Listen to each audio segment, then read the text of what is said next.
परमात्मा मिल जाते हैं, फिर वो परमात्मा हमें विशेष लाभ देता है। कहते पर्वत पर्वत में फेरा कारण अपने राम, राम जैसे संत मिले जिन सारे सब काम। पर्वत पर्वत हम फिरे प्रभु की तलाश में, क्योंकि परमात्मा अंधे को आंख दे, कोढ़ी को काया दे, निर्धन को माया दे और मोक्ष प्राप्त करावे। हम इस उद्देश्य को लेकर परमात्मा की तलाश में ना जाने कहां कहां गए, लेकिन उस परमात्मा जैसे गुणों से युक्त संत हमें मिले तो वो सारे काम सरगे जो प्रभु में से हम उम्मीद रखते हैं। तो इस प्रकार परमात्मा साकार में हमें लाभ देता है, साकार ही है, उससे हमें विशेष लाभ होता है। जैसे वायु निराकार है और वायु को एक ट्यूब में डाल देते हैं। निराकार वायु 10 ग्राम वजन नहीं सहन कर सकती, अगर ऐसे रख दे तुरंत नीचे आता है। 100 ग्राम वजन को नहीं रोक सकती, और जब उसका एक विशेष व्यवस्था आकार में आ गई, वही शक्ति उसमें शक्ति बन गई। जैसे टायर में ट्यूब डाली, ट्यूब में हवा भर दी, टायर में फिट कर दी और ट्रक में डाल दी, वो 200 क्विंटल वजन ने और ठठाएं जा रही है। तो वो वही जो वायु अब उसका आकार बना, आकार माने से उसकी मर्यादा बनी, और फिर वो कितने वजन को उस हवा ने उठा रखा है। ऐसे ही ये हमारी एक ट्यूब है, इसमें हम राम नाम की वो हवा भरेंगे, उस शक्ति की हवा भरेंगे, तो इसमें वह शक्ति आ जाएगी और हमें हमारे सारे काम को वो ऐसे सारेगी जो हम 10 ग्राम भी नहीं, हम कुछ भी काम नहीं कर सकते थे। फिर वो परमेश्वर की जो शक्ति है, भक्ति की शक्ति हमारे इसमें प्रवेश करेगी इस साकार शरीर में, तो फिर वो बहुत लाभ देगी। ऐसे ही परमात्मा की सतिथि समझने में हमें राहत मिलेगी। परमात्मा साकार है, हमें दिखाई क्यों नहीं देता? जैसे सूरज के आगे बदरा ऐसे कर्म छयारे, प्रेम की पवन करे चित मंजन जल के तेज नयारे। जैसे सूरज के आगे बदरा माने बादल, जैसे सूर्य के सामने बादल आ जाते हैं, सूर्य अदृश्य हो जाता है, अंधेरा छा जाता है, रात्रि जैसा लगता है, लेकिन सूर्य की सतिथि समाप्त नहीं है, क्योंकि बादलों ने उसके प्रकाश और हमारे बीच में एक बाधा डाल दी। तेज हवा चली, वो बादल इधर उधर हो गए और सूर्य का प्रकाश हमारे ऊपर ज्यों का तो विद्यमान सूर्य हमें दृष्टिगोचर हो रहा। ऐसे हमारे अंतःकरण में और परमात्मा के बीच में और हमारी आत्मा के बीच में हमारे पाप कर्मों की एक मोटी दीवार होगी। तो वह कैसे कटेगी? प्रेम की पवन करे चित मंजन जल के तेज नयारे। प्रेम की पवन, भक्ति करेंगे, साधना करोगे, दान करोगे, आप में विनम्रता आएगी, अंदर से परमात्मा का प्यार उपजेगा, और जब हमारा रोना आया करेगा प्रभु के लिए, इसकी जरा से जिक्र चलते ही आत्मा फूट फूट कर रोया करेगी, तो वो हमारे पाप निकल रहे हैं, वो प्रेम की पवन चल पड़ी, और एक दिन वो हमारे पाप का बादल हट जाएंगे, तो परमात्मा हमें साक्षात दिखाई देने लग जाएंगे। प्रेम की पवन करे चितमंजन, वो झलक तेज नयारे, उस परमात्मा का न्यारा ही नूर दिखाई देगा, प्रभु का शरीर दिखाई देगा, हमें उसका आभास होने लगेगा। तो उससे योग्य होने के लिए क्रियाएं कौन कौन सी हैं, ये आपको बताई जा रही हैं।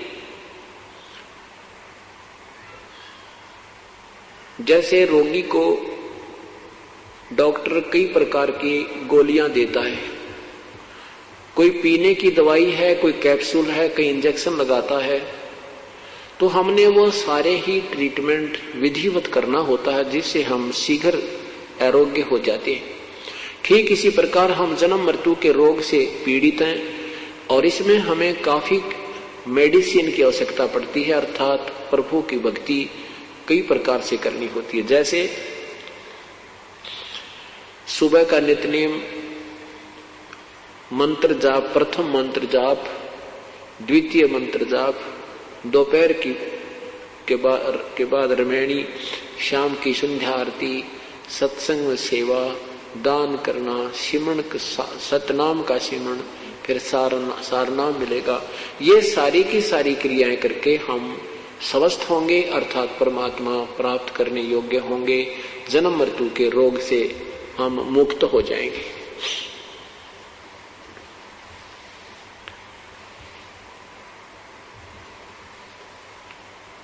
अब जो साधनाएं हम सुना करते थे, ऋषियों संतों को देखा करते थे, कैसे कैसे वो साधना करते थे, कोई कुछ करता है, कोई कैसे साधना बताते थे, कोई ऊपर ने पैर करके, कोई धूने ला के, कोई किसी प्रकार से कर रहा है, कोई किसी प्रकार से कर रहा था, तो वो साधनाएं ठीक नहीं थी। वो साधनाएं मनमुखी थी जो हमारे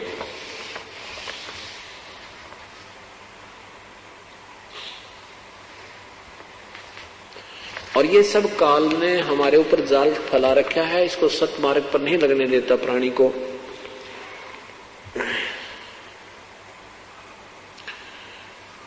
इस वास्तविक विधि न प्राप्त होने से संतों और पंथों की कैसी दुर्गतियां रही। आदरणीय गरीबदास साहिब की अमरवाणी तर्क माया का ग्रंथ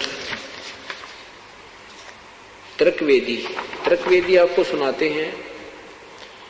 पांडे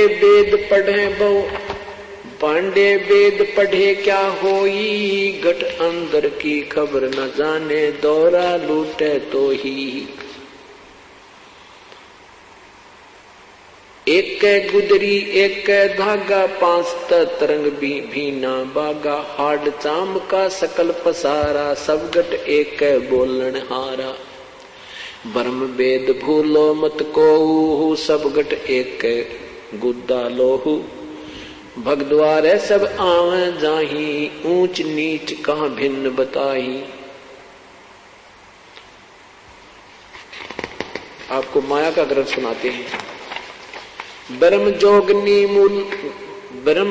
जोगनी जालम दूती, सुर नर मुनि जन खाए बेगूती। दोनों दीन चले दे धाई, सठ दर्शन को ठोर न पाई। ये सठ दर्शनी साधु कहते हैं इनको, इनका कितने ठिकाना कोई ना। इस माया क्या चीज है कि गंगा में माया पानी बन गई स्नान करने। जैसे आपने सुबह सुना था कि एक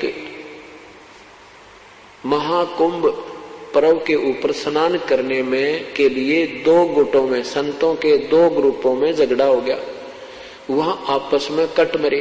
तो वहां माया ने उस गंगा के पानी का रूप धारण कर लिया। वहां वो गंगा का पानी माया बन गई, अर्थात वो जाल बन गया, उनके विनाश का कारण बन गया। प्रथम स्नान करने के ऊपर ही वो विनाश कर बैठे। क्या बताते हैं? तो ऐसे इस माया ने जैसे मान बढ़ाई, ये भी माया है। और सिद्धि जिसमें आ गई वो सिद्धि भी माया है। जैसे दुर्वासा जी में सिद्धि आ गई, वांडी पाक गया और विनाश कर दिया कौरवों को, उनको यादों को श्राप दे दिया, उनका सर्वनाश हो गया। चुनक ऋषि जी ने सिद्धि की, वो माया उसके पास होगी, वो धन हो गया उसका, वो माया होगी। उसने बेहतर सेना का मानधाता चक्रवर्ती की राजा की बेहतर सेना का विनाश कर दिया। तो यहाँ क्या बताते हैं कि ये माया इस जीव को सतमार्ग पर नहीं लगने देती। ये मान बढ़ाई आदि गलत साधनाएं जो हैं, तो इसमें क्या कर दोनों दीन चले दे धाई, सत दर्शन को ठोर न पाई। पंडित पकड़ चौप टैली ने, काजी के सिर बोझे दीने। कुतुब गोश और सब गलत गुजारी, मारे मुल्ला बंग पुकारी। पीर पैगंबर रहा चलाए, गुर्जो मार त्रिगुंडे काए। क्या बता रहे हैं कि ये जितने भी साधक हैं, जैसे पंडित जी अपनी क्रियाएं करते रहे, श्राद्ध निकलवाते रहे, तुम्हारे हवन होम कर देंगे, फलान कर देंगे, ये साधना शास्त्र अनुकूल नहीं थी। तो वो स्वयं भी विनाश को प्राप्त हुए, यजमान अपने अनुयायियों को भी नरक ले गए। ऐसे ही काजी और मुल्ला जो हैं, ये भी शास्त्र विरुद्ध साधना कर और करवा रहे हैं। इन सब को परमात्मा सबके विषय में बता रहे हैं। जालम जोगनी ऐसा किन्या, मोहम्मद का सब मजहब छीना। नेम नमाज करें थे रोजा, जिनके कहीं न पाए खोजा। जैसे नेम नमाज, नेम होते नित नियम जो करे हैं, जैसे गीता जी का नित पाठ करना, उधर से 5 बार नमाज करने वाले कहते हैं ये कहीं स्वर्ग पुर्ग में नहीं पहुंचते, इनकी किताब खोज भी ना पाती, ये अपने मन में अपने आप प्रसन्न है, लेकिन ये शास्त्र विरुद्ध साधना होने से ठीक नहीं है। नेम नमाज करें थे रोजा, जिनके कहीं न पाए खोजा, मारे वृक्त ब्रह्म आचारी, धाम पुजाए सिर देखारी। ये धाम पूजनीय भी कहते, इनके ऊपर भी भार है, ये मुक्त नहीं होते। जिन सिर जटा बहुत थी लंबी, मारे नागा मुनियर बम्बी, चुंडत मुंडित सबे सिंघारे, जो धूमी 5 लगावत हारे। क्या बताते हैं कि जिनके सिर पर लंबी लंबी बाल थे, ये ऋषि महर्षि दिखे बड़े बड़े हैं, और जिन्होंने या घोटम घोट करा रखा, कभी बाल कटवा के बिल्कुल कोरा कचकोल कटा रखा, कहते इस तरीके से भगवान नहीं मिलता। वो विधि वास्तविक साधना है तो सबका आध्यात्मिक लाभ प्राप्त हो रहा आपको, नहीं तो इन बनावटी ऊपर के जो दिखावटी बातों में इससे कोई लाभ नहीं। क्या बताते हैं, जिनके जिन सिर जटा बहुत थी लंबी, मारे नागा मुनियर बम्बी। नागा जो निवस्त्र रहते हैं, और ये मुनिवर ये सारे के सारे खत्म कर दिए इस काल ने। चुंडित मुंडित सभ्य सिंघारे, जो धूमी 5 लगावत हारे। जो 5 धूणे हारे लाया करते ना चारों तरफ बैठ कर, और बीच में बैठकर जेठ में 40 दिन तपे, कहते ये सब विनाश का कारण है, ये भक्ति नहीं है, इनका ड्रामाबाजी है, ये काल ने उलझा रखे। उर्दमुखी मारे बहुमोनी, भवसागर आए फिर जूनी, मारे बनखंडी निर्वाणी, सिरधर शीस दुहाए पानी। जो ऊपर ने उर्दमुखी अर्धमुखी नीचे को पैर, सिर करके ऊपर ने पैर रखा करते, ऐसी साधना की। कहती है सब, और जो मौन रखते हैं ये भी बनखंड में चले जाते हैं, निर्वाण धारण करके, वैराग धारण करके, कहते वो भी मुक्त नहीं हुए। ज्ञानी मुनि बहु ज्ञानी गुणी मुनि बहु मोहे, 2 पाटों बिच मीही जोहे, मारे विरक्त ब्रह्म ज्ञानी, बहुर पड़े हैं चारों खानी। उदासी मारे निर्मोही, पकड़ चौपट धोवट धोई, उनमुन रहते रखते काया, जिनको धक्के दीने माया। तरकाली करते स्नाना, ते नर किन्ने शुक्र समाना। इस काल में कहते हैं जो 3-3 बार स्नान करा करते और भक्ति करते थे, कहते वो साधना शास्त्र विरुद्ध होने से वो गधे और कुत्ते बने, सुअर बने। त्रिकाली करते स्नाना, ते नर कीने शुक्र समाना, जो नर अंग लगावत छारा, ते आने त्रिगुण व्यवहारा। जो शरीर पर राख लपेट कर शरण शरण हो गए तो बड़ा ओलिया है, ये साधु बड़ा महापुरुष है, कहते हैं वो सब 84 लाख योनियों में गए। मारे चारों वेद वकंता, जो नर 18 पुराण अकथनता, जिनके कानों मुद्रा भारी, ते माया ने कीने गरबारी।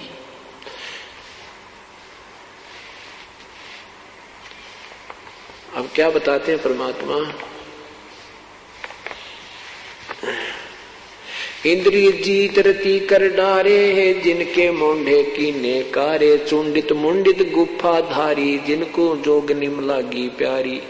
नागा नगन रहे बन माही, सो दो जग की राह चलाही, बन बस्ती के सभी मारे, धर्मराय की नगरी डारे। गए रसातल रा न पाए, जम की जाली जीव बंधाए, पंथी पंथ न पावे कोहू, दुर्लभ देश दूर घर बेऊ। 3 लोक जिन चुन चुन 14 लोक पड़े जम जाला, दुर्मति जोगन रूप विशाला। 3 लोक जिन चुन चुन खाए, 14 तपक सबे डहकाए। ब्रह्मांड 21 सोर शराबा, मुगदर मार गुरज बहुराबा। कौम छतीस रीत सब दुनिया, जोगनी छत्रपति बढ़हनिया। अनाथ जीव की कौन चुलावे, योद्धा भूप लिए बड़दावे। होते दुर्योधन से राजा, जिस घर घुरते अनगिन बाजा। होते वीर 71 भाई, 11 सोनी की ठकुराई। 64 योगनी 52 बीरा, जिनके खप्पर भरे नथीरा। पांडों डोबे पकड़ हिमालय, 18 सोनी खाई काले। चकवे चक छत्रपति बहु साजा, जिनके उदय अस्त बिच राजा। ब्रह्म योगनी सब डकाए, जिनके गाम ठाम नहीं पाए। एरना कुछ थे राम सरीखा, जिन अपना नाम चलाया टीका। वैसे जमजोरा ने लूटे, उधर विनाश किए घर घट फूटे है। मथुरापुरी राज थे कंसा, जिनके कहीं न पाए वंसा।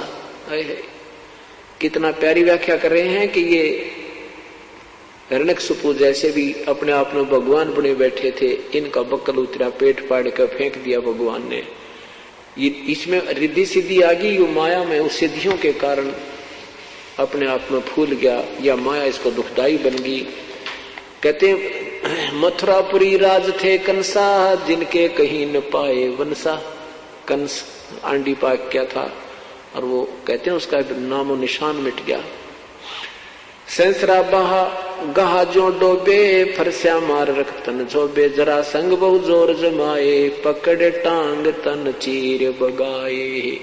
जरा सिंह ने कहते हैं घनी बकवाद गड़ी थी, उसकी टांग पकड़ कर पाड़ दिया गया।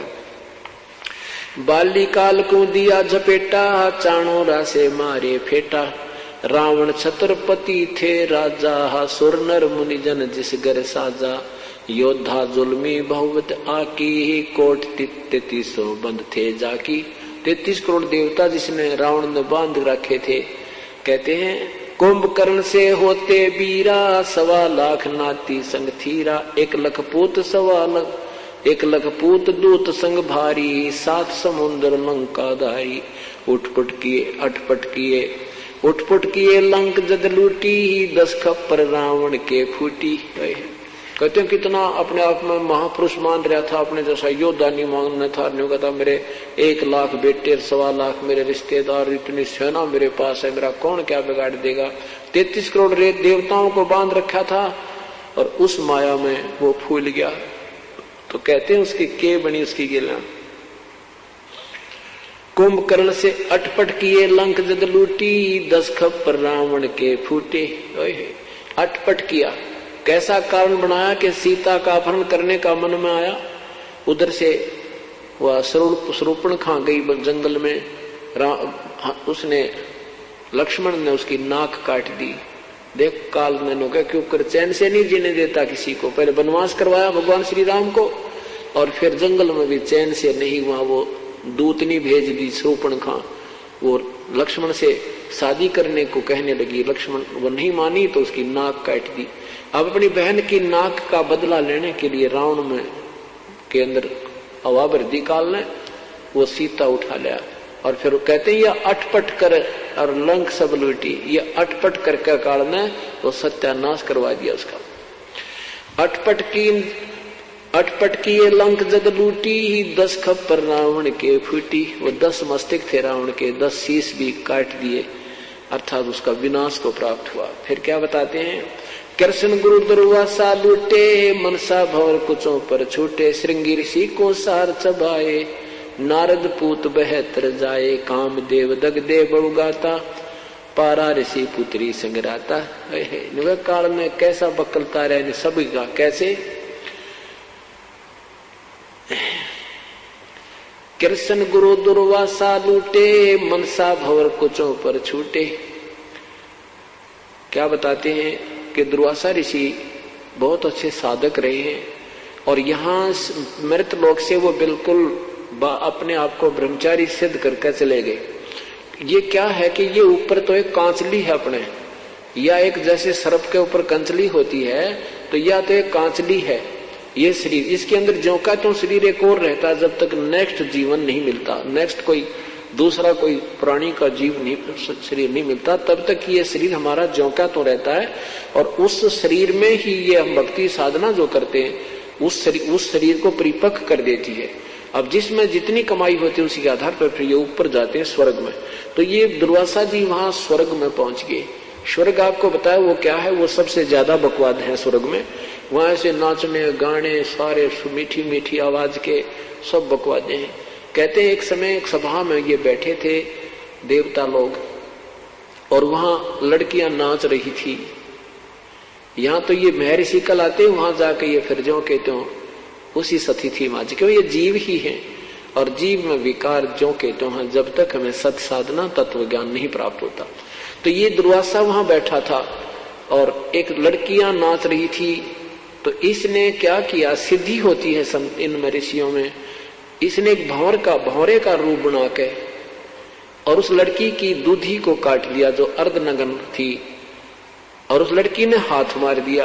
अब कोई हमारे मच्छर लड़े, कोई भेड़ लड़े या कोई ततैया लड़े, भौरा लड़े तो हम हाथ ही मारेंगे।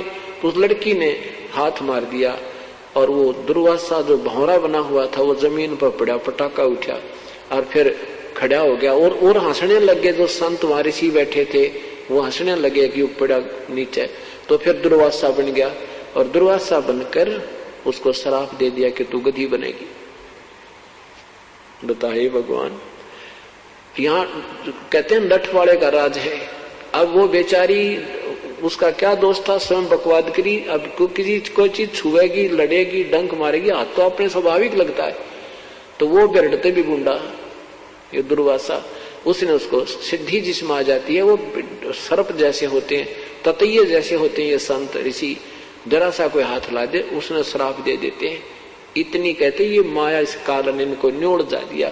ये लगे थे भगवान प्राप्ति के लिए और बन गई ये एटम बम। तो उस लड़की ने अपना जो दर्द हुआ शरीर को हाथ मारा तो उसी को श्राप दे दिया, तू गधी बनेगी। तो परमात्मा कहते हैं कर ले इनका के करार, फिर आप क्या बनेगा। ये ऐसे कुक्रम करके ये भी 84 लाख योनियों में दुर्वासा जाएगा जब इसकी बैटरी डिस्चार्ज हो जाएगी जो उसने साधना कर रखी है। तो क्या बताते हैं, दुर्वासा कृष्ण गुरु दुर्वासा लूटे, मनसा भंवर कुचों पर छूटे। इसकी इनकी जो गंदी वृत्ति थी उस लड़की की दूधी के ऊपर बकवाद के लिए गई तो उसने हाथ मारा और नीचे गिर गया। तो कहते हैं कृष्ण जी के भगवान विष्णु यानी कृष्ण के गुरु भी दुर्वासा के साथ भी ये व्यवहार हुआ, उसकी भी इतनी गंदी नीयत है।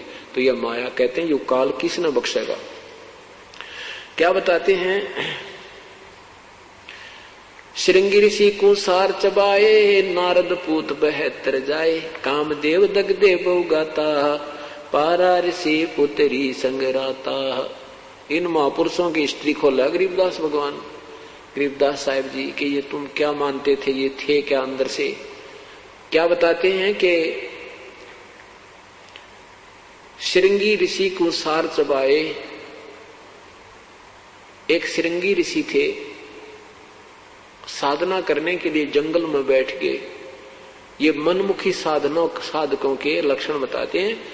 शास्त्र विधि को त्याग कर जो मनमानी पूजा करते हैं, बहुत ये क्या करते थे कि अभी भक्ति करेंगे उससे पहले शरीर को साध लेते ताकि कम आहार की आवश्यकता पड़े, कम व्यवहार की आवश्यकता। इस प्रकार काफी एक प्राणायाम आदि करके एक नाभि के पास, नाभि जो अपनी सूंडी इस नाभि है, नाभि के सब नाड़ियां नाभि से संबंधित हैं और इन नाड़ियों के तीन, नाभि की नाड़ियों को एक नाड़ी और है, इसको नागनी बोलते हैं, नागफनी। उस नाड़ी ने इस नाभि की सभी नाड़ियों को ऐसे लपेटा ला रखा है जैसे सर्प लगा दिया करे, और उसने उसके ऐसे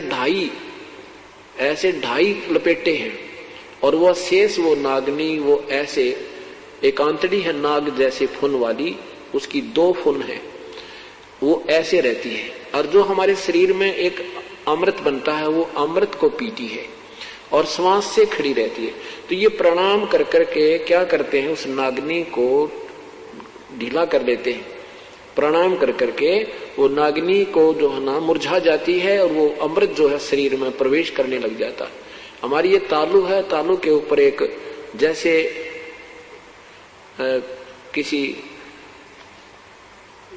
जैसे अंडा होता है, अंडे का छिलका होता है और अंडे के छिलके को और बीचों बीच काटते थोड़ा सा रह जाए, वो जैसे एक कटोरा सा होता है, उसकी छोटी सतीथी समझ लो बिल्कुल 1 सेंटीमीटर, इतने सतीथी का 1 सेंटीमीटर इतनी सतीथी का हमारे तालू के ऊपर एक ऐसे कटोरे टाइप की एक सतीथी बनी हुई है और उसके बीच नीचे बिल्कुल उसमें एक सुराख है। उस सुराख के ऊपर एक छोटी सी पत्ती रखी है, आंच सी पड़ी है, जैसे छोटी सी पत्ती होती है बेल की, बिल्कुल वाल टाइप, जैसे वाल टिका होता है।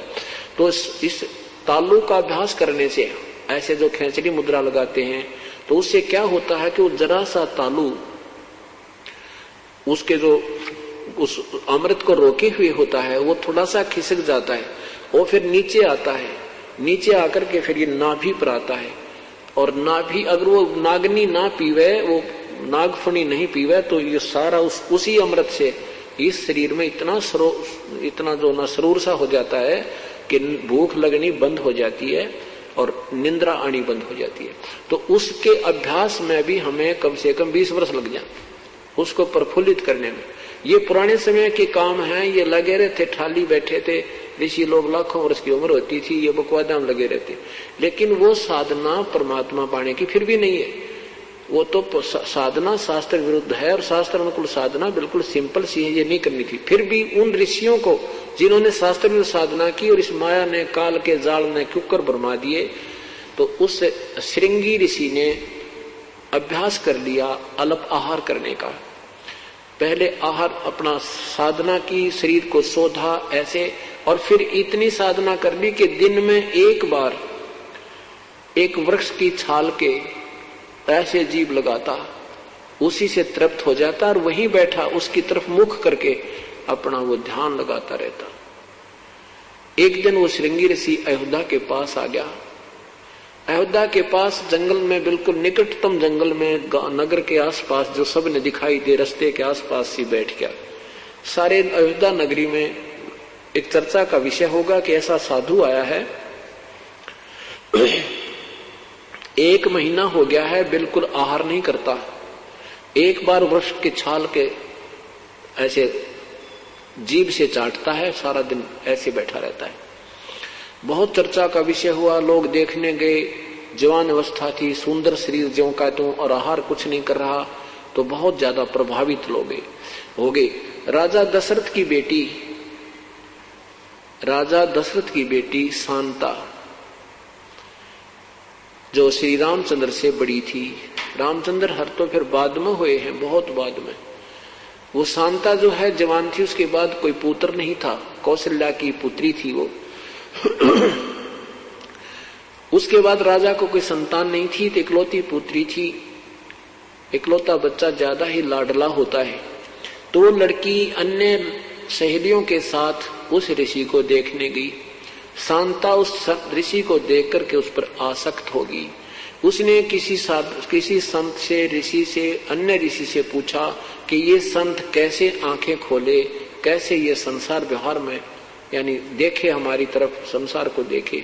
तो उस ऋषि ने बताया कि जहां वो जीवा लगाता है वहां पर थोड़ा सा शहद लगा देना। अब राजा की लड़की ने कौन टोके, राजा की लड़की ने जाकर के जहां वो जीभा लगाता था दिन में एक बार, उसके वहां थोड़ा सा शहद लगा दिया वृक्ष के। अब पहले ऋषि एक बार जीभा लगाता था, उस दिन 3 बार लगाई उसने, आनंद साया, वो शहद अंदर गया। अगले दिन फिर लगा दी। तीसरे दिन ऋषि ने आंखें खोल ली और शांता खीर बनाकर लेके पी थी। कहने का भाव ये है कि ऋषि फिर आहार करने लग गया। फिर ऋषि, अब शांता उस ऋषि के साथ चली गई। कहने का भाव उन्होंने अपना शादी कर ली और राजा दशरथ की इच्छा के विरुद्ध कर ली। तो राजा दशरथ ने किसी अन्य राजा से कहा कि हम क्षत्रिय हैं, ये ब्राह्मण है और हमारी इसमें इंसल्ट होती है, आप इसको गोद ले लो, लड़की को आप शादी कर देना। कहने का भाव ये है कि परमात्मा क्या बताते हैं, श्रृंगी ऋषि को सार चबाए, नारद पूत बहतर जाए। अब परमात्मा कहते हैं जब तक अपूर्ण संत पूर्ण परमात्मा की शरण में आकर विधिवत साधना नहीं करोगे, यू काल न्यो नचाए जागा तुमने। क्या बताते हैं, एक बार नारद जी जंगल में साधना करने चले गए। 12 वर्ष तक बैठकर खूब तप किया, मन में मान लिया कि हमने सब इंद्रियों पर काबू कर लिया। अब जंगल में आदमी अकेला रहे, वृक्ष दिखे, पत्ते घास फूस खावे, आप पे यू मन बकवाद करने तो चुप हो जाता, यू दड़ मार जा, ये बिल्कुल दुबक जाता है और फिर ज्यों का त्यों तैयार हो जाता है। ये अनजान ऋषियों को ज्ञान नहीं था। 12 वर्ष के बाद नारद जी आए। ब्रह्मा, विष्णु और महेश जी ये तीनों भाई हैं। बड़े ब्रह्मा जी, बीच के विष्णु और छोटे भगवान शिव। तो नारद जी जो ब्रह्मा जी के पुत्र हैं, महर्षि नारद जो है विष्णु जी के पास गए। विष्णु जी ने पूछा, भाई ऋषि जी बहुत दिनों में दर्शन दिए, कहाँ चले गए थे? नारद जी ने कहा कि प्रभु मैं 12 वर्ष तक जंगल में साधना करके आया हूँ और मैंने अपनी इंद्रियों पर काबू पा लिया है। अब मैं माया के और इंद्रियों पर काबू कर लेंगे तो ये संसार में उत्पत्ति कैसे होगी, 1 लाख जीव तू कैसे खाएगा? तो इसका नियम है, देख इसका नियम है कि bud the evil cut the evil in the bud, यानी बुराई को यानी स्टार्ट में ही काट दे। तो इसने विष्णु जी के मन में प्रेरणा कर दी कि यू बडांडी पा किया नारद जी, ये कहता मन इंद्रियां सारी काबू कर ली, चल इसको ठीक करते हैं। तो उधर से क्या हुआ कि नारद जी मिलकर चल पड़े, वहां से जा रहे हैं, उधर से विष्णु जी पीछे से आ रहे हैं। नारद जी ने पूछा, कहां जा रहे हो प्रभु? हाँ, कहां जा रहे हो प्रभु? कि भाई मैं इधर जाना है, इस लोक में घूम के आऊंगा, आप चलोगे मेरे साथ? नारद जी कहने लगे, मैं तो थाली हूं, आपके साथ ही चल पड़ता हूं, आपकी आज्ञा हो तो। विष्णु जी कहने लगे, आ जाओ मेरे साथ, आ जाओ। तो चलते चलते एक दरिया के साथ जा रहे हैं, दरिया के साथ साथ चल रहे हैं।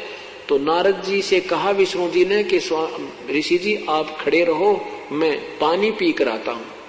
विष्णु जी ने कहा, नारद जी ने कहा, नहीं महाराज, मैं आपके लिए पानी यहीं लाता हूं, आप यहां रुको और मैं आपका सेवक हूं। तो भगवान विष्णु ने कहा कि नारद जी पहले स्नान करना दरिया में, फिर पानी लाना। अच्छा जी। अब नारद जी ने जो ही स्नान करने के लिए डुबकी लगाई दरिया में, तो उसके एक सुंदर लड़की बन गया, एक सुंदर लड़की रूप बन गया नारद जी का। उधर से उसी नगरी का एक राजा टहलने के लिए आया, वह सुंदर लड़की देखी। राजा ने पूछा, कन्या तू कौन है, कहां से आई है, क्या तेरा नाम है, कौन तेरा गांव है? लड़की ने कहा कि मुझे नहीं मालूम मैं कौन हूं, कहां से आई हूं, मेरी बुद्धि काम करना बंद कर चुकी है। राजा ने उस लड़की को अपने साथ लिया, घर ले आया, पटरानी बना दी। कहते हैं 72 संतान हुई उसके, और फूली नहीं समावे, हैं पोते और पोती हो गए, ठाठ हो गए, और फिर फूली नहीं समावे, और खूब मेरे तो बढ़िया कोई नहीं, मेरी इतनी संतान है। फिर क्या होता, उस राजा का किसी दूसरे राजा से युद्ध हो जाता है और उस राजा ने पूरे के पूरे परिवार का विनाश कर दिया। उसके पुत्र भी मारे गए, युद्ध में गए थे, राजा भी मर गया, कोई शेष नहीं बचा। वो बुढ़िया हो रही थी, वो नारद से बनी औरत। तो उसने सोचा, रो रो के बुरा हाल कर दिया, सारे बाल पाड़ दिए, नो रो रो कर टक्कर मारे। उसने सोचा तू आत्महत्या कर ले और तेरे पास शेष नहीं रहा कोई चीज। तो वो बुढ़िया जो नारद बुढ़िया बनी थी, जाके उस दरिया में सुसाइड करना चाहा, आत्महत्या करने के लिए छलांग लगाई, तो ऊपर एकदम नारायण और नारद बना दिया, नारायण नारायण करता हुआ बाहर आया। उधर से भगवान खड़े खड़े मुस्कुरा रहे हैं। विष्णु जी कहते हैं, अरे नारद बहुत देर लगा दी, मैं तो बहुत प्यास लगी है, जरा पानी ला, शीघ्र ला। और नारद का सबकी बंदरी, जैसे सपने में कोई ऐसी दुर्घटना महसूस हो जावे और ऐसा रोया कर आदमी और जाग जाना, सपन टूट जा तो भी उसको ऐसे महसूस होता जैसे अभी वो तेरे साथ कोई बुरी घटना घट रही है। अब नारद जी का पसीने आ रहे, ये भगवान वो मैं तो ऐसा बुरा हाल हो रहा था, मेरी तो इतनी संतान थी, वो मृगी सारी। तो फिर जान गया भगवान हंस रहे खड़े खड़े। तब विष्णु जी ने कहा कि तूने क्या था, मैंने सारी इंद्रियां बेकाबू कर दिया। तब नारद जी बोले, भगवान आप तो कसूरते हो। तो कहने का भाव यह कहते हैं कि श्रृंगी ऋषि को सार चबाए, नारद पूत बहतर जाए। कामदेव दगदे बहु गाता, पारा ऋषि पुत्री संगराता। एक पाराशर नाम के ऋषि, शादी होगी, शादी हुई, शादी होते ही अपनी पत्नी को छुआ तक नहीं और कहा मैं तो जंगल में तप करूंगा।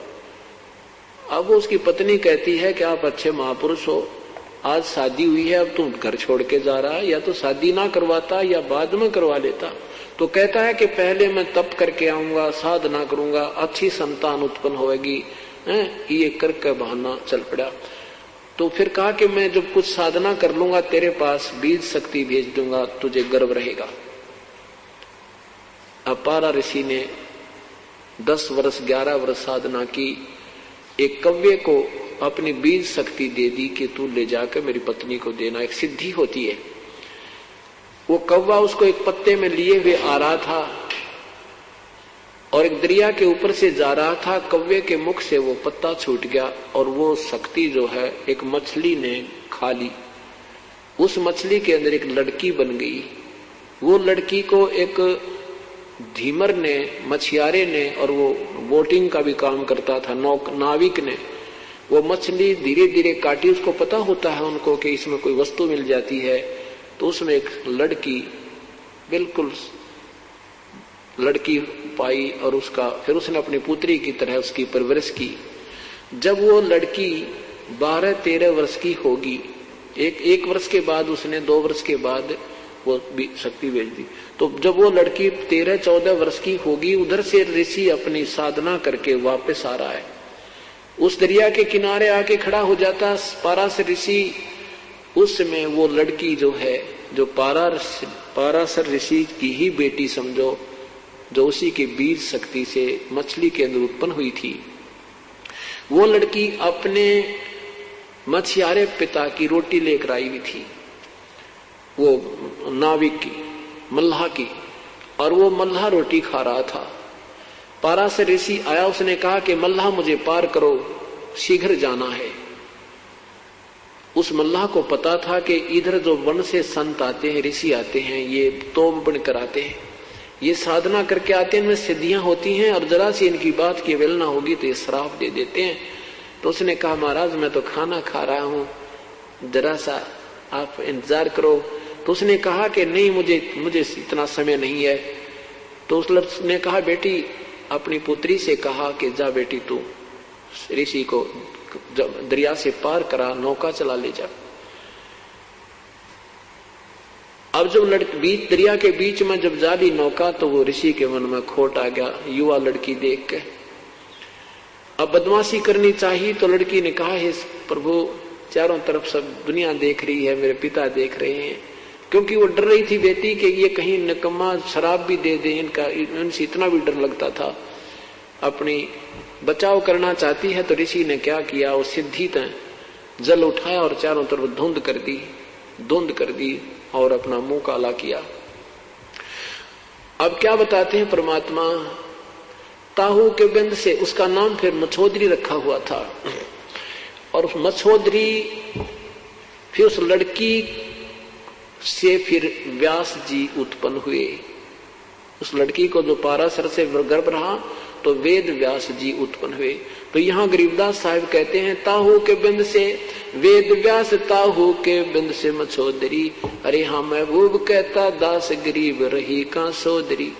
कहाँ तुम्हारे अंदर ये नेकता रही, उसी अपने ही बिंद से बेटी बनी मछली में, और फिर उसी से वेद व्यास उत्पन्न हुआ। तो यहाँ क्या बताना चाहते हैं, पाराशर पुत्री संगराता, पाराशर अपनी ही पुत्री के साथ दुष्कर्म किया। ऐसे कहते हैं, ये अंतर्यामी बताओ इन, ये बड़े मैं ऋषि थे, ऐसे इनकी बिरान माटियां इस काल में कर रखी हैं। जब तक संत सही नहीं मिलता, साधना सही नहीं होती।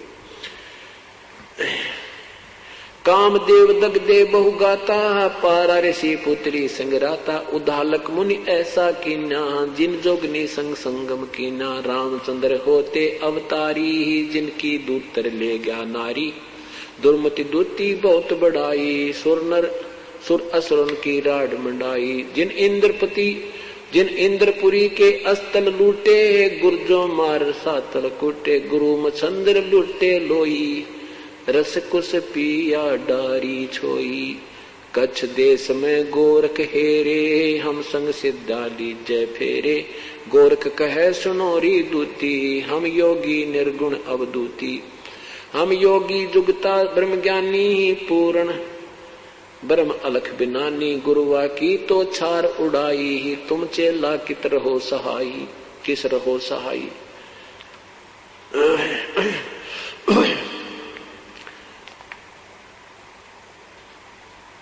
उल्टा बिंद चला हूं पारा, हम योगी पूर्ण करतारा। यग रची जद पांडो, यग रची जद पांडो, जब यग रची जब पंडो राजा, नौ नाथो नहीं नादू बाजा। सिद्ध 84 सिद्ध रिधि सब मोहे, पूर्ण ब्रह्म ध्यान जोहे। कोट 33 यज्ञ के माही, सुर नर मुनि जन गिनती नाई। 56 कोट जहां थे या 56 कोट जहां थे जादो, जिनसे नहीं बाजा नादो। अरबों वक्ता वेद उचारी, ना यज्ञ भाई यज्ञ संपूर्ण सारी। सठ दर्शन की गिनती नाही, अनाथ जीव जी में वो माही। क्या बताते हैं कि जिसमें अब शास्त्र विरुद्ध साधकों और शास्त्रानुकूल साधनों की साधक की तुलना करते हैं, निष्कर्ष दिया है। गीता जी में आपने सुना होगा,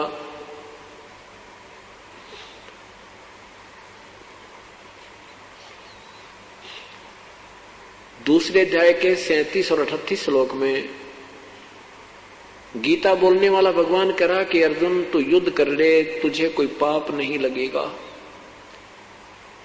तू केवल निमित्त मात्र है। और यदि युद्ध में मारा गया तो स्वर्ग जाएगा, विजयी हुआ तो इंद्रप्रस्थ का तू राज भोगेगा, तेरे दोनों हाथों में लड्डू है।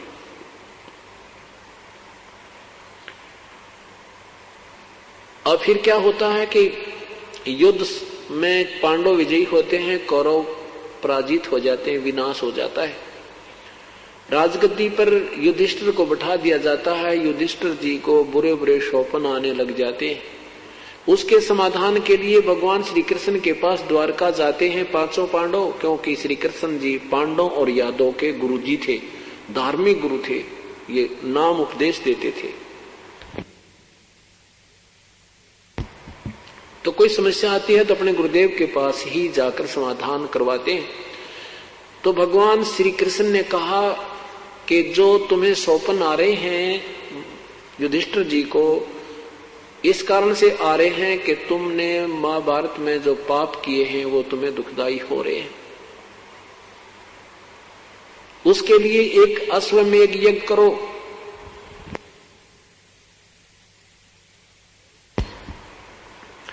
और उसमें सारे पृथ्वी के महापुरुषों को, संतों को, भक्तों को आमंत्रित कीजिए। ज्यादा से ज्यादा जितने जीव आपके यज्ञ में आहार करेंगे उतना ही पुण्य अधिक होगा। और उसमें एक शर्त रखी कि तुम्हारी यज्ञ संपूर्ण होने का एक लक्षण होगा कि एक पांच मुख का एक शंख रखा जाएगा एक सुसज्जित स्टेज पर। और जब सभी भोजन खा लेंगे उस यज्ञ में, वो शंख अपने आप आवाज करेगा। अगर उस शंख ने आवाज कर दी तो तुम्हारा यज्ञ संपूर्ण हुआ, और शंख नहीं आवाज करेगा तो यज्ञ संपूर्ण नहीं होगा, तुम्हें कोई लाभ नहीं होगा। उसके लिए दूर दूर से साधु संत बुलाओ और किसी महापुरुष के भोजन खाने से वो शंख आवाज करेगा। अब यहाँ अर्जुन देखता है कि भगवान गीता का ज्ञान देते समय तो कह रहा था तुम्हें कोई पाप नहीं लगेगा, अब कह रहे हैं कि तुम्हें वो युद्ध में किए हुए पाप ही दुखदाई हो रहे हैं। इस यज्ञ में करोड़ों रुपए लगना था और भाई युधिष्ठिर का दुख निवारण तब होना था। अब अर्जुन के मन में आता है कि भगवान तब तो कह रहे थे कि तुम्हें पाप नहीं लगेगा, आज कह रहे हैं पाप लगेगा। अब मैं इसे प्रश्न करूंगा तो भाई ये सोचेगा कि ये लाखों करोड़ों रुपया लगता दिखाई देता है, अर्जुन बौखला गया है और वाद विवाद कर रहा है, कहीं ये मेरे इस इलाज में प्रश्न ना हो। और अर्जुन को पता था कि युधिष्ठिर ऐसी नेक आत्मा है, अगर इसको जरा भी आभास हो गया कि मैं ये प्रश्न करूंगा और ये महसूस कर जाएगा कि पैसे लगते दिखे, इसलिए ये भगवान से वाद विवाद कर रहा है, तो वो चुप हो गया कि मैं अब नहीं बोलता। अब अगर मैं पूछूंगा कि आप क्या कह रहे थे कि आप तुम्हें पाप नहीं लगेंगे, आप कह रहे हो वो पाप तुम्हें लगे, जबकि मैं युद्ध से मना कर रहा था। अर्जुन नहीं बोला, सब्र किया, संतोष किया, अपने मन को मार लिया, चुप हो गया और कहा प्रभु जैसे तुम कहोगे ऐसा ही होगा। कहते हैं जब यज्ञ का एक स्थान नियुक्त किया, दिन निहित किया भगवान श्री कृष्ण जी ने, भगवान श्री कृष्ण भी उपस्थित हुए, 33 करोड़ देवता, 88,000 ऋषि, 56 करोड़ यादव भी वहां पर विद्यमान थे उस यज्ञ में, और 9 नाथ 84 सिद्ध, ये वशिष्ठ मुनि जैसे महापुरुष ये सारे उसमें विद्यमान थे, 9 नाथ भी विद्यमान थे, गोरखनाथ जैसे 84 सिद्ध भी विद्यमान थे, ब्रह्मा विष्णु महेश श्री कृष्ण आदि भी वहीं पर विराजमान थे, और सबने भोजन खा लिया पर शंख नहीं बजा। फिर किससे वो शंख बजा? उस पूर्ण ब्रह्म के सतनाम सार नाम उपासक, सतनाम उपासक, सत साधना उपासक सुपथ सुदर्शन से द्वापर युग में करुणामय नाम से पूर्ण परमात्मा आए हुए थे। उसमें अपनी सतभक्ति का मार्गदर्शन कर रहे थे। उसमें एक हंस ने उनको समझा था, जो एक वाल्मीकि घर में जन्म था, नाम सुदर्शन था उनका। सुपथ वैसे कहते हैं जैसे हरिजन कहा करते हैं। तो सुदर्शन जी को बुलाकर लाए थे और उनसे फिर वो शंख बजा था। उसके विषय में जानकारी दी है। क्या बताते हैं?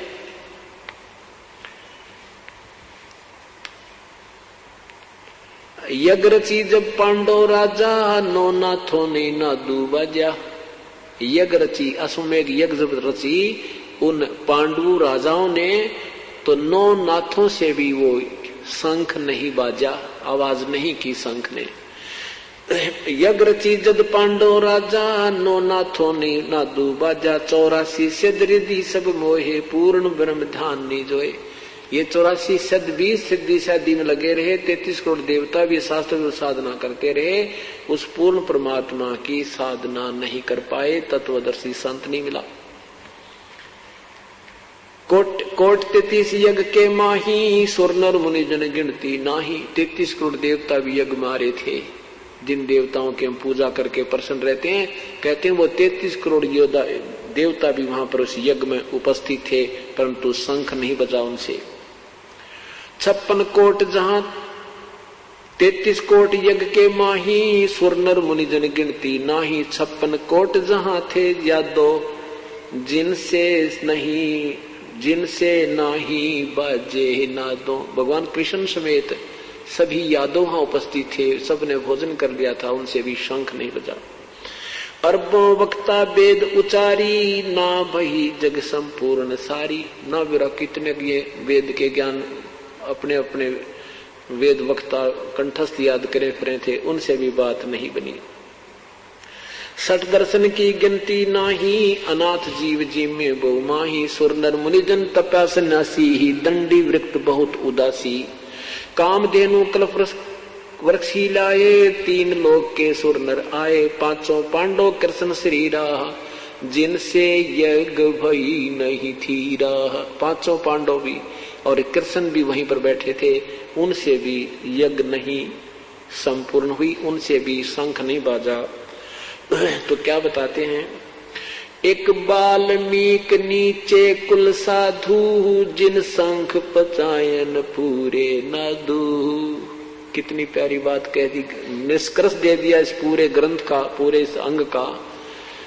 एक वाल्मीक नीचे कुल साधु, जिन शंख पचायन पूरे नादु। उस सुपथ सुदर्शन नाम के एक छोटी, जिसको तुम छोटा कुल कहते हो, नीचा कुल कहते हो, लेकिन परमात्मा की दृष्टि में ऊंच नीच नहीं है। अब जो ब्राह्मण लोग 88,000 ऋषि वहां विद्यमान थे, और वहां कहते हैं उस वाल्मीकि भंगी के घर में जन्म जिसका था, उस सुदर्शन ने वो सत साधना कर रखी थी, उससे वो शंख बजा। एक वाल्मीकि नीचे कुल साधु, वो वाल्मीकि नहीं जिसने रामायण लिखी थी, नहीं, उसके बाद तो वाल्मीकि एक जाति परंपरा बन गई थी। उस वंश में ये वाल्मीकि सुदर्शन नाम के एक पुण्यात्मा जन्मी थी, जो परमात्मा की सत भक्ति करके और उच्च यानी अमर हुए थे। वही एक वाल्मीकि नीचे कुल साधु, जिन शंख पचायन पूरे नादू, ये और गिणो माया के पूता, ब्रह्म योगनी सब ही दूता। कहते हैं और गिणो माया के पूता, ये जितने भी हैं, ये और जितने भी माया के पूता यानी सिद्धि पिद्धि प्राप्त करके प्रभु बने बैठे थे, ये बाकी तो माया के पुत्र हैं और पूर्ण इनके पास वास्तविक साधना नहीं थी। कौन कौन में 33 करोड़ देवता ब्रह्मा विष्णु महेश श्री कृष्ण समेत को रिजेक्ट कर दिया गया, इस एक ही एग्जाम्पल था। ठीक है पुण्यात्माओं, हमें भक्ति का ज्ञान नहीं, हमें कोई 83 जादूगरी दिखा दे, हम उससे प्रभावित हो जाते हैं, उसको परम संत परम ऋषि मान बैठते हैं। और जब हमें ये इसलिए ज्ञान आपको कराया जाता है, ये एक पढ़ाई जाती है, आप पूर्ण रूप से ऐसे प्रिपेयर हो जाओगे, आपको कोई डगमग नहीं कर सकता। फिर ये भक्ति चलेगी आपकी, नहीं तो भक्ति चल नहीं सकती। कोई चार बात बनाने वाला, मीठी मीठी गल्ला करने वाला आपको मिल गया, आप उसी से प्रभावित हो जाओगे। फिर आप इतना निर्णायक हो जाओगे, आप उस व्यक्ति को कितना ही बातें बनावे उसको रिजेक्ट कर दोगे। नहीं, आप केवल बात जानते हो, आपके पास तत्व ज्ञान और वास्तविक साधना नहीं है। तो फिर ये मन सीधा सा अपना भक्ति पर लगा रहेगा।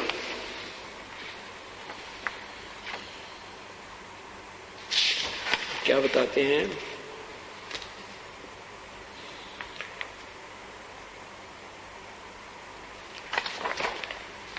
नूरी अंग बिनस है भाई ही, माटी के किस गिनती माही, ऐसे भरम न भूलो लोई, उनकी ओट न उबरे कोई। क्या बताते हैं कि जैसे इन ऋषियों का, संतों का, ब्रह्मा विष्णु महेश का शरीर भी नूर का है, इनके शरीर से भी प्रकाश है। अब जैसे प्रारंभ किया था कि सत्य चित आनंद, सत्य चित आनंद माने सचिदानंद। जैसे मूल कमल में गणेश जी है और गणेश जी का शरीर है, और गणेश जी के शरीर से भी प्रकाश निकल रहा, तेजों में शरीर है, नूर का शरीर है। और इस इनके शरीर को अगर ओरिजिनल शरीर को देख ले तो आपकी आंखें फट जाएं, इतने अच्छे लगेंगे वो शरीर में, इतना सुंदर। जैसे अभी हम किसी सुंदर शरीर को देखते हैं, कोई सुंदर वस्तु देखते हैं, कोई अच्छी नई कार देख लेते हैं, उसकी तरफ ध्यान से देखते ही रह जाते हैं। तो ऐसे हमारा प्रभावित है ये आत्मा उस सुंदरता को देखने के लिए, क्योंकि वो वास्तविक सुंदरता जिसको हम यहाँ देखते हैं, किसी वस्तु में देखते हैं, कोई अच्छा गाड़ी को सुंदर देख कर प्रभावित हो जाते हैं, किसी और चीज को देखकर हम प्रभावित होते हैं, तो वो जो सुंदरता है उस परमात्मा में है सारी, वो पूर्ण परमात्मा में वो सच्चित आनंद है। अब जैसे श्री गणेश जी का अगर तुम शरीर देख लो, जो मूल कमल में आपकी दृष्टि कभी चली जा, तो आपकी आत्मा वापस नहीं आ सकती वहां से, इतना अट्रैक्शन हो जाता। क्योंकि हम तो पतंग हैं और वो एक उनमें आकर्षण है, और हमने उस रोशनी की आवश्यकता, उस परमात्मा का जो शरीर हमने देख रखा है, आज हम उसको ढूंढ रहे हैं। अब हमने जो कुछ भी दिखाई देती है, हमें वही दिखता है कि शायद ये भगवान ना हो जिसने हम छोड़ के आए थे, जिसको हम देख देख कर प्रसन्न रहा करते थे। ये पतंग जो दीपक पर गिरते हैं, ये इसलिए गिरते हैं कि शायद ये भगवान है जिसकी हमने तलाश है, जिसको हम तो त्याग आए थे, और वो जलते ही मर जाते हैं। तो ऐसे परमात्मा हमें याद दिला। तो ऐसे ही इन सबका नूर है, इनके शरीर में प्रकाश है, तेजों में शरीर है, इनका नूर का शरीर है। विष्णु जी का, ब्रह्मा जी का, शिव जी का, इनका एक जैसे वाट का शरीर है, इनके शरीर से भी प्रकाश है, इनका लोक भी प्रकाश में है, इनके लोक से भी प्रकाश प्रकाशित है, यानी का लोक में भी प्रकाश है, हीरे में प्रकाश होता है, ऐसे इनके शरीर में प्रकाश है। तो ये नादान संत ना तो कहीं पहुंचे हैंगे, देख लेते। एक तो कमल ऊपर से देखा जाता, अंदर जब दृष्टि जाती है ऊपर से कमल दिखाई देगा, उसमें पंखड़ियां दिखेंगी, उसकी पंखड़ियों के बीच में एक सुई की नोक टिक है, इतना निशान है, और उसमें एक बहुत जोर की रोशनी जाएगी, वो रोशनी के साथ आत्मा उसमें प्रवेश कर जाएगी, जिसकी वो इतनी साधना होगी कि वो कमल खुल जाए, खिलकर खुल जाए। खिलता है ऐसे जैसे वो बंद पड़ी है अंतड़ियां इस रीढ़ की हड्डी के अंदर जो और के बाहर अंदर की तरफ ये कमल हमारे बने हैं आंतड़ियां से, ये ऐसे लटक रही हैं। अब ये साधना करने से ऐसे ऐसे खिल जाएंगी। उन खिलने के बाद उस कमल के बीच में एक रोशनी सी नजर आएगी, उसमें ये आत्मा अट्रैक्ट हो जाएगी और फिर उसके अंदर घुस जाएगी, अंदर जाकर फिर उस लोक को देखेगी। ये भगवान जब उसमें आत्मा चलेगी वापस नहीं आ सकती अभी, क्योंकि आप तो बालक हो, आपने कुछ देखा ही नहीं। इसलिए परमात्मा ने ये अंदर जाने का तरीका नहीं आपको दिया, आपको दिया है कि तुम भक्ति करो और इन कमलों में जो तुम्हें लेन देन है आपका यहाँ करके आगे चलो। अगर इसमें चले गए तो वापस नहीं आ सकती, आप में इतनी कमजोर है अभी हमारी आत्मा। तो हम उस नूर को देखकर आकर्षित हो जाते हैं। उसके बाद फिर ब्रह्मा विष्णु महेश, मूल कमल में गणेश जी, स्वाद चक्र में सावित्री ब्रह्मा जी, नाभि कमल में विष्णु और लक्ष्मी जी, हृदय कमल में शिव और पार्वती जी, कंठ कमल में दुर्गा जी और त्रिकुटी कमल में फिर आगे हम चलेंगे, वहां प्रभु पूर्ण परमात्मा अपने वहां पर अलग अलग स्थान पर अलग स्थिति में आपको मिलेगा। फिर सहस्रार कमल में ये ज्योति निरंजन काल ने अपना एक छलावा किया हुआ है, 1000 पतियां छोड़ 1032 ही जग रही हैं, वो आंतड़ी हैं, 1000 उनमें से रोशनी निकल रही है, प्रत्येक में न्यारी न्यारी, लेकिन वो वास्तव काल ब्रह्म नहीं है, वो ब्रह्म का फैलाया हुआ जाल है। और वहां तक पहुंचने वाले को कुछ क्रेडिट अधिक मिल जाता है, उसको अलग से एक स्वर्ग लोक में महास्वर्ग के अंदर एक अलग स्थान बना रखा है, वहां बहुत लंबे समय तक वो रह जाता है। ऐसे ही इसने अपनी वो स्थिति बना रखी है। जैसे पर्वत पर चढ़ते पर्वतारोही, अब वो वहां डले ढोरे हैं, वहां चढ़ते हैं, उस जो चढ़ जाते हैं उनको सरकार नाम दे देती है, कितने नौकरी लगा देती है, इस करके। ऐसे ये जो साधना है इनका ये फल है। तो क्या बताते हैं, अंदर हम देखेंगे तो हर देव का नूरी शरीर है, उनके शरीर में तेज है। तो जैसे सच्चिदानंद की व्याख्या शुरू की थी, अब वही समाप्त करते हैं कि जब हम ब्रह्मा विष्णु महेश का शरीर देखेंगे वो भी नूर का है, लेकिन उनका नूर ज्यादा नहीं है। गणेश जी का भी शरीर नूरी है, यानी तेजों में है, लेकिन वो शरीर ब्रह्मा विष्णु महेश से कम तेजों में है। और ब्रह्म ज्योति निरंजन का शरीर भी तेजों में है। जब वो महाब्रह्मा महाविष्णु शिव रूप में रहता है ब्रह्मलोक में, तो उसका जो तेज है इन ब्रह्मा भी नीचे वाले ब्रह्मा विष्णु महेश से 1000 गुना ज्यादा सुंदर शरीर है उसका, उस जो ब्रह्मा विष्णु महेश रूप में रहता है। और परब्रह्म का इस ब्रह्म से भी 1000 गुना ज्यादा तेज है, और पूर्ण ब्रह्म का तो असंख्य गुना वो सच, उसका भी नूर है। तो यहाँ क्या बताते हैं कि नूरी अंग विनस है भाई, ये माटी के किस गिनती माही। जब इन ब्रह्मा विष्णु महेश का नूर का शरीर भी नाश होगा तो तुम्हारा तो मिट्टी का है, इन ऋषि पेशियों का तो मिट्टी का है, ये गिनती में नहीं। ऐसे भरम न भूलो भाई, इन उनकी ओट न उबरा कोई, ऐसे भरम न भूलो लोई, उनकी ओट न उबरा कोई। क्या बताते हैं कि तुम इन देवी देवताओं के चक्कर में मत पड़ो, इन ब्रह्मा विष्णु महेश तक की साधना के चक्कर में मत पड़ो। इनकी ओट में, इनकी साधना में, इनकी शरण से किसी का उद्धार नहीं हो सकता। और वही पवित्र गीता जी कह रही है 37वें अध्याय के 12 से 15 श्लोक में कि इन तीनों गुणों के द्वारा, ब्रह्मा विष्णु महेश के द्वारा जिनका ज्ञान हरा जा चुका है और ये राक्षस स्वभाव को धारण किए हुए मनुष्यों में नीच दुष्कर्म करने वाले मूर्ख मुझे भी ना बचते, अर्थात इनकी साधना ठीक नहीं। और अन्य देवी देवताओं की पूजा, यानी ब्रह्म से अन्य ब्रह्मा विष्णु महेश भी अन्य देवताओं में आते हैं। गीता जी के 7वें अध्याय के 23-24 20, 21, 22, 23 में स्पष्ट किया है कि ये मंदबुद्धि लोग, ये बुद्धिहीन लोग इन अन्य देवताओं में इन्हीं से मिलने वाली राहत पर आसक्त रहते हैं। ये इनकी साधना से इनको कोई लाभ नहीं होता, जीवन व्यर्थ होता है। तो यहाँ वही परमात्मा ये सिद्ध कर, आदरणीय गरीबदास साहब सिद्ध करना चाहते हैं कि इन ऐसे कर्म न, ऐसे भरम न भूलो लोई, इनकी ओट न उबरे कोई, यादव 56 कोट सिंगारे, करी ठगोरी छिन में मारे। 5 तत्व 3 त्रिगुण की पूनी, आए ब्रह्मा विष्णु महेश्वर जूनी। ये ब्रह्मा विष्णु महेश भी कहते जन्म मृत्यु आए। 8 सिद्धि 9 निधि मन के पोए है, जा पर ब्रह्मा विष्णु महेश्वर रोहे। 9 अवतार पार न पाए, ब्रह्म योगनी सब डकाए। कृष्ण विष्णु कन्वा भगवाना, ब्रह्म योगनी संग खिलाना।